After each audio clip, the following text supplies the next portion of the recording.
예, 오늘은 민수기 29장 강의 자료의 2번 자료, 어제 그저께 이미 다 해드린 자료인데, 이 자료 말씀으로 나누도록 하겠습니다. 14절부터 16절 이제 들어갑니다. 그 소재로는 이라는 건 절기제의 마지막 절기가 초막절, 장막절, 수장절이죠. 초막절, 장막절, 수장절의 절기제에 드리는 소재를 말한 거예요. 고운 가루에 기름을 섞어서 숫송아지라는 게 황소라는 말이에요. 아까 우스갯소리로 이렇게 얘기가 나왔는데, 이게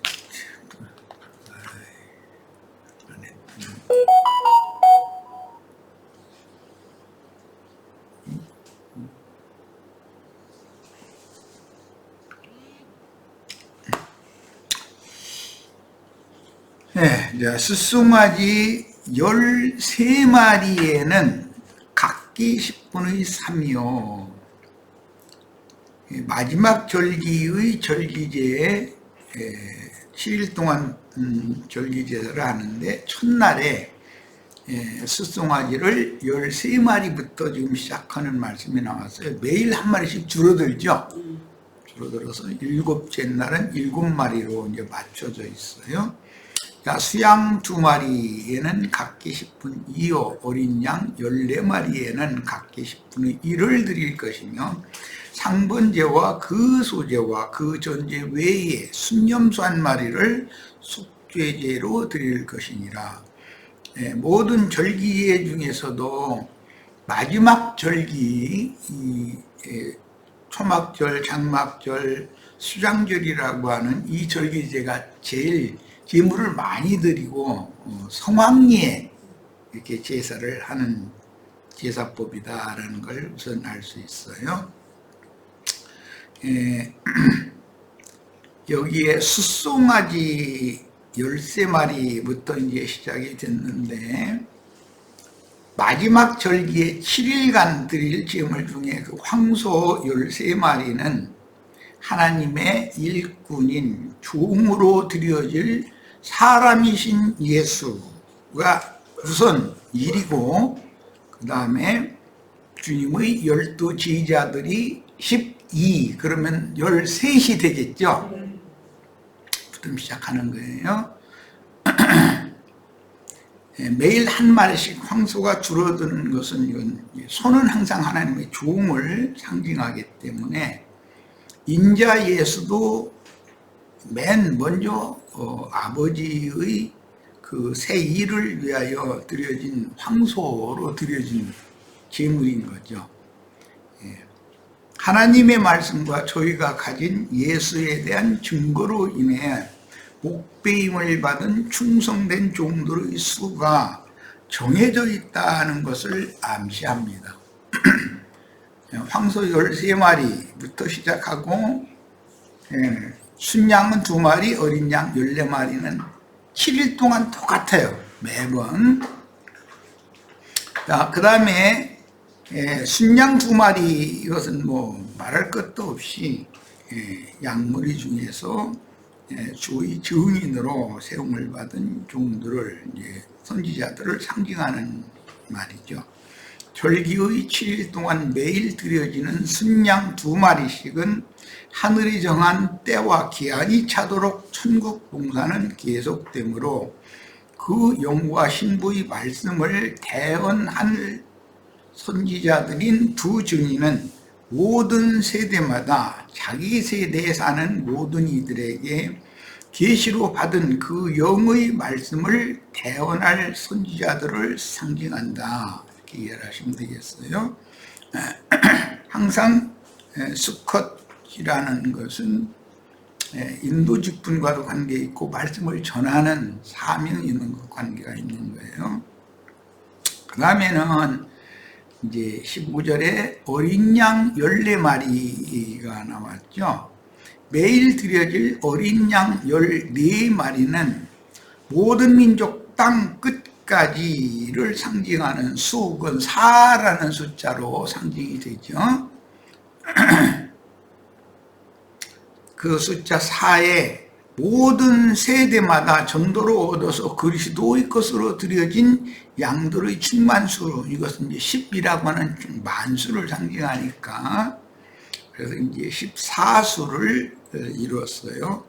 이것은 한 시대의 종결기에 시온산에서 계신 어린 양께로 올라간 14만 4천 수는 10에 4에 10을 일단 더해서 14가 된 것이고 14마리 이렇게 된 것이고 거기에 충만수 중의 충만, 그 만이라고 하는 수를 갖다 곱하면 14만 4천이 되죠.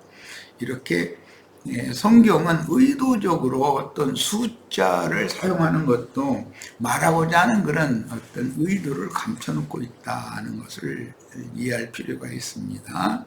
14만 4천은 그런데 계시록 14장에도 나오고 7장에도 나오죠.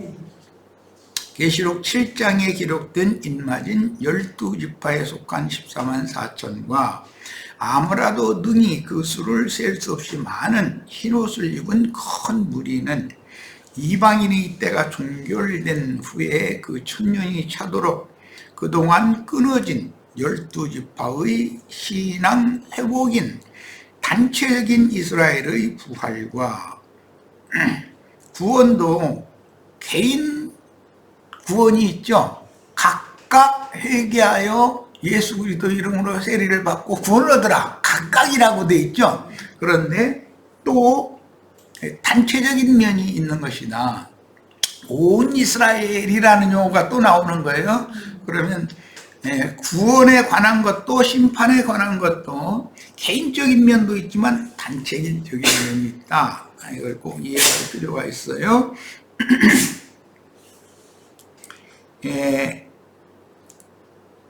이방인의 때가 종결된 후에 그 천년이 차도록 그동안 끊어진 12지파의 이방인의 접붙임을 위해서 이스라엘의 도로는 끊침을 당했죠.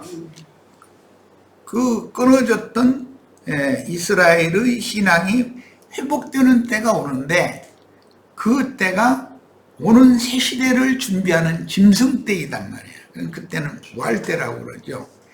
12지파의 신앙 회복인 단체적인 이스라엘의 부활과 색당 백성인 곡과 마곡 백성이라도 인마진 12지파의 제사장 나라 회복으로 인해서 제사장 나라의 근원은 12지파로 말미암는 하나님 나라죠.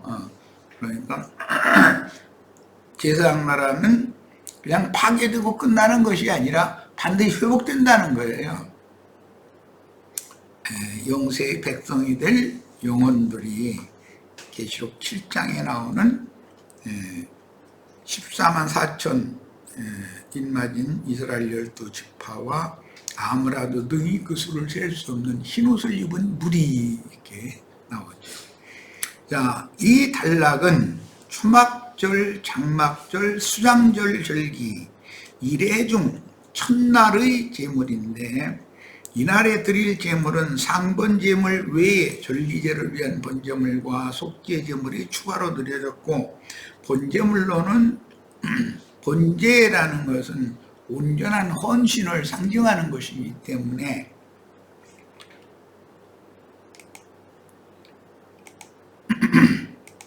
열세 마리의 황소 중에서 그 한 마리가 맨 처음 번제물로 드려진 예수님을 상징하는 것이고 그 다음에는 제자들이 주님이 앞서서 가신 그 길을 동일하게 따라간다라는 뜻인 거예요. 이것은 하나님 말씀과 저희가 가진 증거를 인하여 목배임을 받은 자들이 매 세대마다 하나님은 우주적인 경영을 하시기 때문에 땅끝까지 모든 민족에게 증인들을 파송하시기 때문에 순교자의 수가 차는 것만큼 구원 얻을 이방의 수도 차게 마련인 거죠. 자, 그러므로 상번 제물인 어린 양 2마리를 합하면 모두 32마리의 짐승이 초막절 첫날에 드려졌고, 그 다음부터는 황소가 한 마리씩 줄어들으니까 이제 31마리, 30마리 이런 식으로 줄어가는 거예요. 예, 하나님 앞에 드려진 종들이, 제물로 드려진 종들이 한 마리씩 수가 줄어든다는 뜻은 증인들을, 순교자의 수가 자꾸 채워져 가는 만큼 구원 얻는 자의 수도 채워진다라는 뜻인 것이고, 이제 제7일째 되는 수장절, 장막절의 마지막 날은 황소가 7마리가 한꺼번에 드려지게 되죠. 그것은 계시록에서는 하나님의 말씀과 저희가 가진 증거를 인하여 목배임을 받은 자의 수, 그것은 단체적으로 데려감을 받게 되는데, 짐승 때이기 때문에 짐승의 이름이나 그 이름의 표시를 이마에나 손에 받는 걸 거부하면 수가 몇이든지 다 죽이게 한다, 이렇게 돼 있죠. 그것은 한꺼번에 남은 모든 공물을 한꺼번에 싹 걷어가 버린다, 이제 그 말이라는 말이죠. 자, 이제 둘째 날로 갑니다. 17절로 19절. 둘째 날에는 송아지 12마리와 순양 2마리와 1년 되고 흠없는 순양 14마리를 드릴 것이며, 여기 이제 차이가 나는 것은 숫송아지, 즉 황소가 한 마리씩 줄어든다는 것만 차이가 있고 나머지는 똑같죠. 7째 날까지 쭉 그렇게 나가는 거예요. 자, 초막절, 장막절, 수장절기의, 이것은 천국농사의 한 시대를 종결하는 절기가 마지막 7번째 달에 그 마지막 절기인 거예요. 둘째 날에는 번제로 드려지는 숫송아리가 한 마리 줄어서 12마리가 되었으며, 그 외에는 첫째 날과 동일했으므로 결국 상번제물을 포함하여 31마리의 희생이 드려졌습니다. 자, 이제 셋째 날, 7째 날까지 똑같은 말씀으로 기록이 되는데, 숫송아지를 한 마리씩 덜 드리게 된다는 것이 차이가 있어요.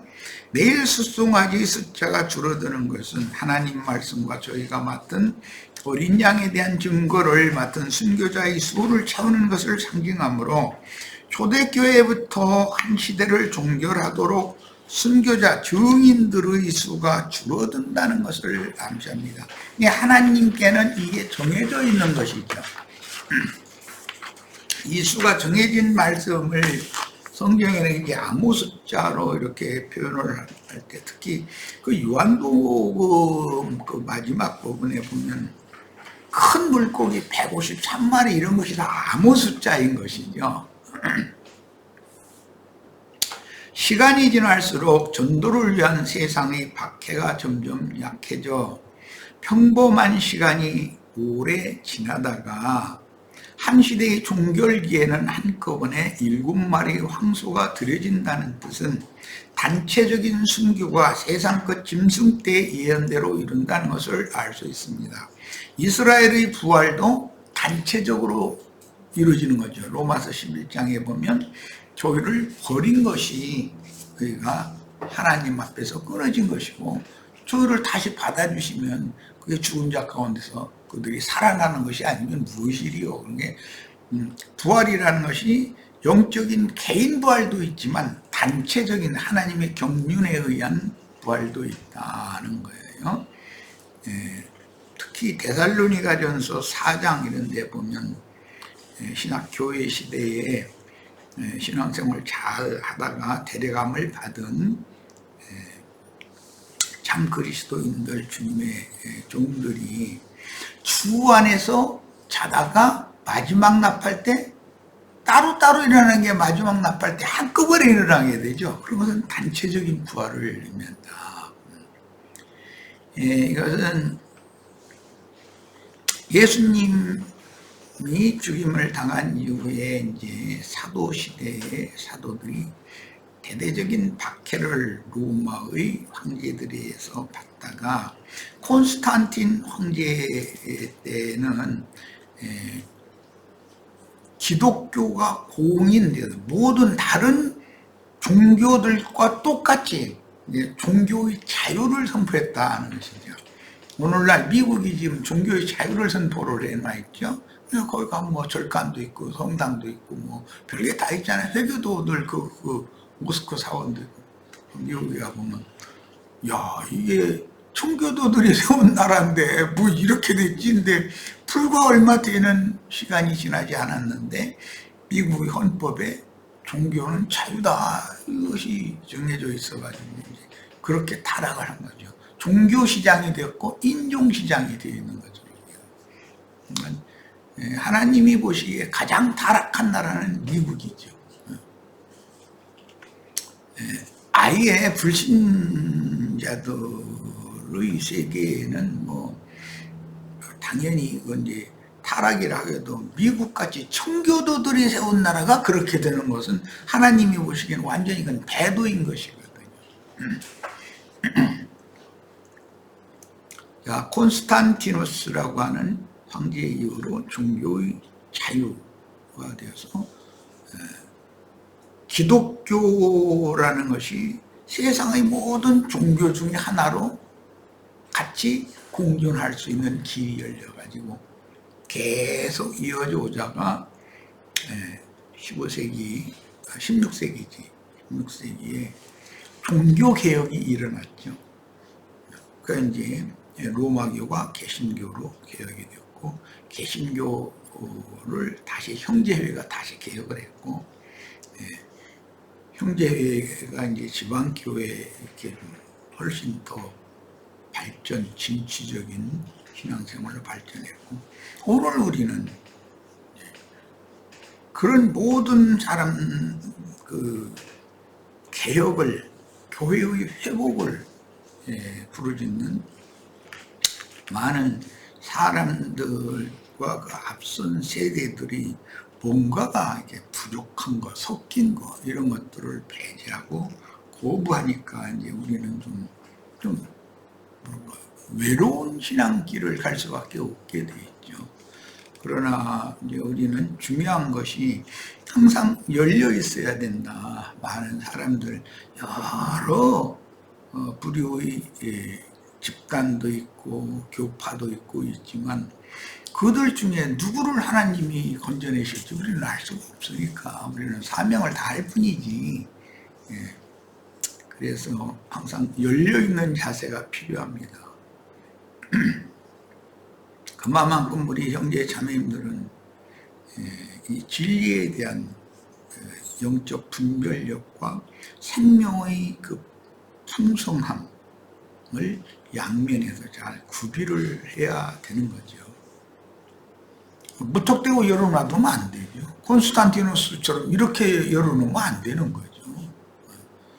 진리 안에서 순결한 신앙을 지키기 위해서 많은 사람들이 들어올 수 있도록 문을 열어놓고 기다려야 된다는 것을 지금 말하는 거예요. 자, 23절로 25절입니다. 넷째 날에는 숫송아지 10마리와 순양 2마리와 또 이렇게 숫자가 자꾸 줄어들고 26절로 28절 다섯째 날에는 숫송아지 9마리와 이렇게 또 숫자가 또 줄어들었어요. 여기에서 이제 강조점으로 문자가 나와 있는 27절에 그 소재와 전제는 이렇게 표현을 했는데 이 전제라는 것이 그 전제라고 하는 거 28절 하반부에 보면 상번제와 그 소재와 그 전제 전부 관사가 붙어 있죠. 소재도 전제도 그 전제는 예수님이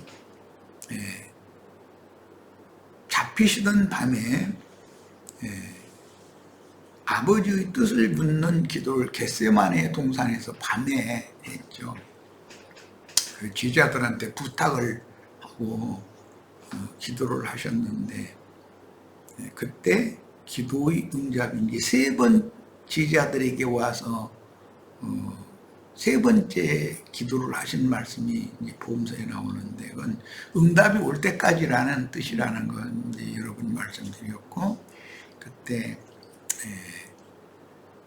제자들은 그때 육신이 약하기 때문에 그렇게 등급들이 그렇게 그냥 무거워가지고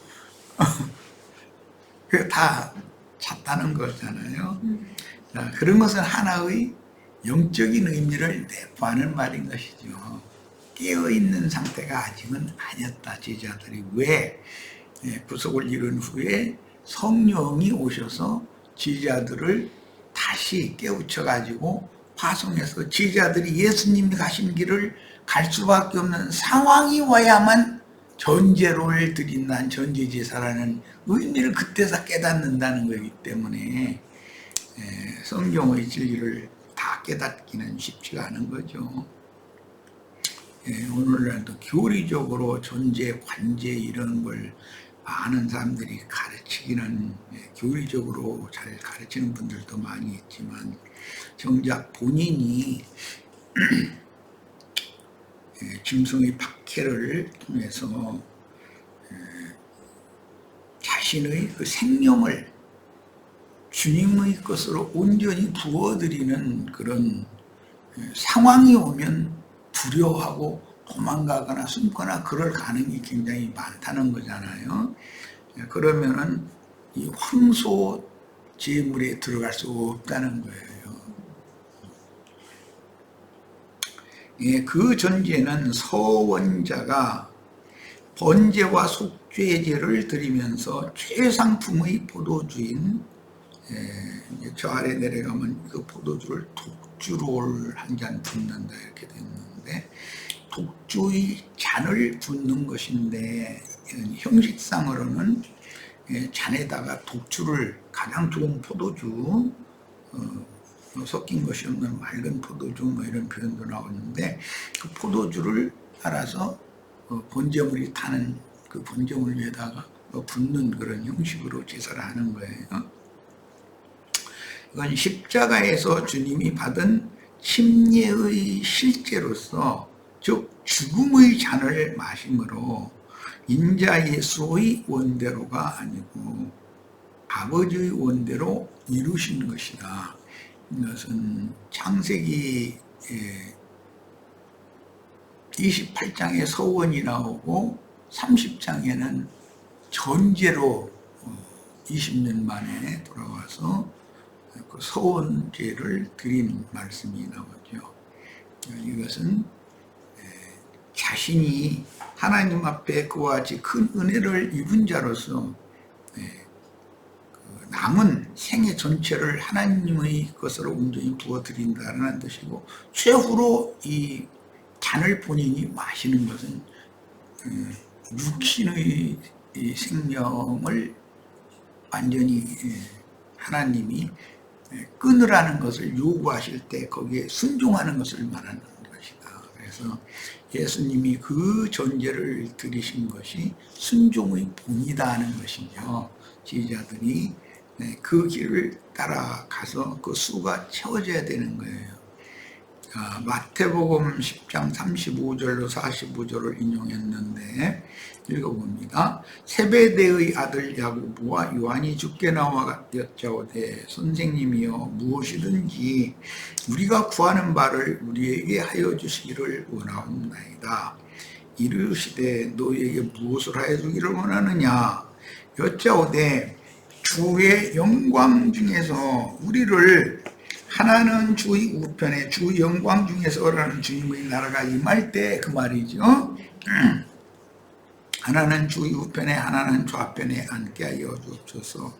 예수께서 이르시되 너희는 너희가 구하는 것을 알지 못하는도다. 주님의 영광에 참여하는 것이 무엇을 의미하는지를 너희는 지금 모르고 이걸 구하는 거다. 실제는 뭘 말하는 거죠?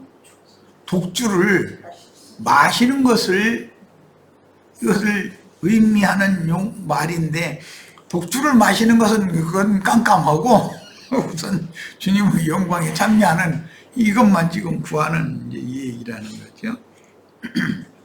내가 마시는 잔을 너희가 마실 수 있으며 내가 받는 세례를 너희가 받을 수 있느냐. 이 두 가지가 잔, 세례. 세상 쪽에는 지금 무슨 세례 받냐, 침례 받냐, 로마교, 장로교는 세례식 하는데 유아세례는 틀렸다, 침례식으로 해야 된다 해가면서 뭐 침례탕에다 넣고 뭐 아버지와 아들과 성령 이름으로 침례 준다 해가면서 막 이제 이런 것을 해야 된다고 자꾸 빡빡 우기는 거예요. 그럼 이제 나도 사역의 초기에는 당연히 그게 그렇게 해야 되는 줄 알았기 때문에. 그런데 나중에 알고 보니까 그게 아니고, 한 세례에 참여를 한다는 것은 예수님 받는 세례를 우리도 받아야 된다, 이제 지금 이걸 말하는 건데, 종교 의식을 행하는 걸 자꾸 내려놓지 않으려고 그러죠. 그 세상 쪽에는. 이게 깨달음이 없어서 그러는 거니까 참 답답하죠. 그들을 불쌍히 할 수밖에 없어요. 내가 받는 세례를 너희가 받을 수 있느냐? 그러면 제자들이 말하되 할 수 있나이다. 이게 무슨 말인지 알면 이렇게 쉽게 대답할 리가 없겠죠. 그러니까 예수께서 이르시되 너희는 내가 마시는 잔을 마시며 내가 받는 세례를 받으려니와. 제자들이 앞으로 내가 12마리 소만 있는 것이냐 13마리라는 것은 예수님이 앞에 본으로 첫날 드려지고 나서 그 다음부터 제자들이 그 뒤를 따라가야 된다, 이제 이걸 암시한 것이죠. 내 좌우 우편에 앉는 것은 내가 줄 것이 아니라 누구를 위하여 준비되었든지 그들이 얻을 것이니라. 우리도 얼마든지 얻을 수 있는 거지.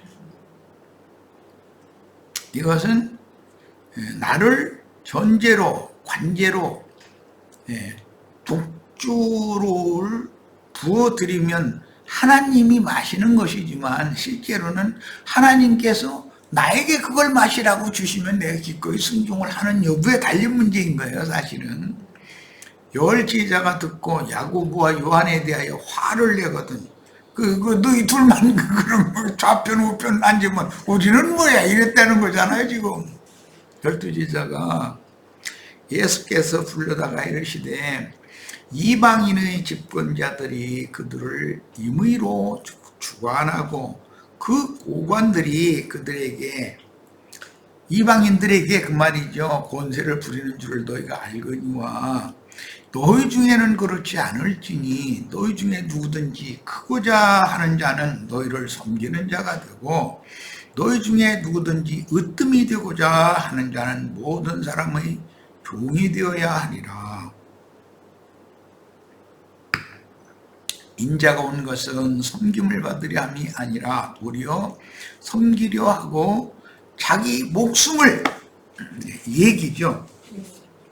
독주의 잔을 붓는다라는 말은 자기의 목숨을 많은 사람의 대속물로 주려 함이라. 이게 독주를 전제로 하나님께 드려서 하나님이 마시게 하는 것은 제사장이 마시는 거니까 그런 의미라는 거죠. 마태복음 26장 36절로 46절 더 봅니다. 이에 예수께서 제자들과 함께 겟세마네라 하는 곳에 이르러 제자들에게 이르시되 내가 저기 가서 기도할 동안에 너희는 여기 앉아 있으라 하시고 베드로와 세베대의 두 아들을 데리고 가실 때 고민하고 슬퍼하사, 이 밤에 주님은 잡혀가셔서 죽을 것을 이미 알고 계셨죠. 이에 말씀하시되 내 마음이 매우 고민하여 죽게 되었으니, 죽을 정도로 내 마음이 고민이 된다, 이제 그런 말이에요. 너희는 여기 머물러 나와 함께 깨어있으라. 참 중요한 말씀이죠. 오늘 우리 형제 자매님들에게도 이런 말을, 증거를 만약에 나의 이제 주의 성령께서 이런 증거를 하셔도 글자로는 이것이 다 익숙할지 모르지만 그런 상황이 딱 닥치면 이런 말씀에 자기를 부인하고 순종할 수 있는가의 여부는 이건 별개의 문제인 것이죠. 왜냐하면 짐승 때 짐승의 표를 거부하면 수가 몇 주는이 다 죽인다고 그랬으니까 조금 나아가서 얼굴을 땅에 대시고 엎드려 기도하여 이르시되 내 아버지요 만일 할만하시거든 이 잔을 내게서 지나가게 하옵소서. 그러나 나의 원대로 마시옵고 아버지의 원대로 하옵소서. 참 중요한 표현이죠. 예수님도 인자를 입고 있기 때문에 사람이신 예수였을 때에는 사람의 소원이 왜 없겠어요? 그런데 자기를 부인한다라는 말은 내 원대로 마시옵고 이거죠. 아버지의 원대로 하옵소서 이거단 말이에요. 이것이 독주를 자기가 마시는 것이죠.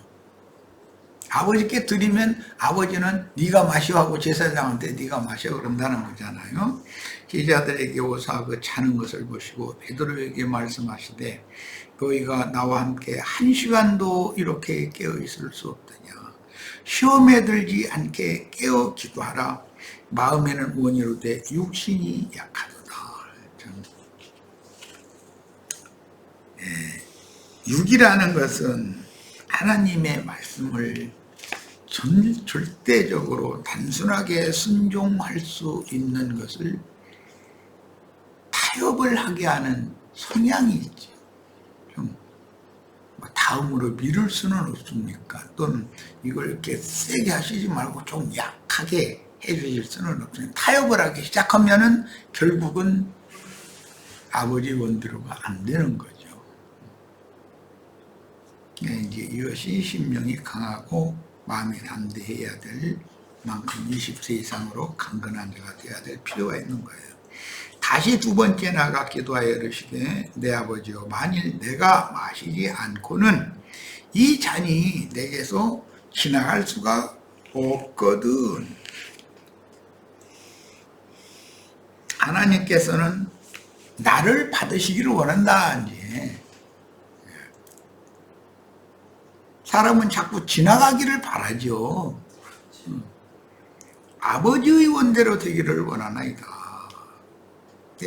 자기를 부인하는 거잖아요. 이 기도에서 이기지 못하면 실제로 이길 방법이 없는 거죠. 죽음을 이제 완전히 기도 중에서 응답을 받았다는 건 죽음을 내가 죽을 자리가 여기고 오늘이 내 죽을 날이구나 라는 것이 결정이 되면 누가 무슨 핍박을 하고 뭐 비방하는 말을 해도 그들에 대해서 말다툼을 하거나 할 필요가 없는 거잖아요. 이미 모든 결정이 난 건데. 하시고 다시 오사 보신즉 그들의 잔이 이는 그들의 눈이 피곤함이더라. 이것은 그들의 육신이 약해서 눈이 피곤하다 그랬는데 이것은 이상과 계시가 그만큼 많이 가려져 있는 상태, 졸며 자는 신앙의 상태에 있었다라는 것이에요. 또 그들을 두시고 나아가 세 번째 같은 말씀으로 기도하시고 예수님이 세 번째 기도하신 이 이야기가 구약성경에 여러 번 나오고 엘리야가 특히 이제 그런 기도할 때 그런 말씀이 나오고 신약에서는 바울이 세 번 기도한 말씀이 나오죠.